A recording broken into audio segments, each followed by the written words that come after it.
กูว่าต้องเก็บของเอาจริงต้นกูว่าถ่ายไม่ได้เอาขยะ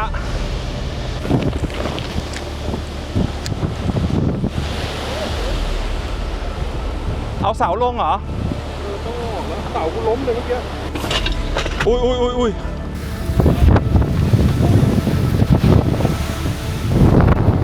ทุกคนตอนนี้เราทีแรกเรากำลังจะมีแผนจะรีวิวทาร์ปนะครับแต่ว่าอย่างที่เห็นพายุฤดูร้อนเข้านะครับลมแรงมาก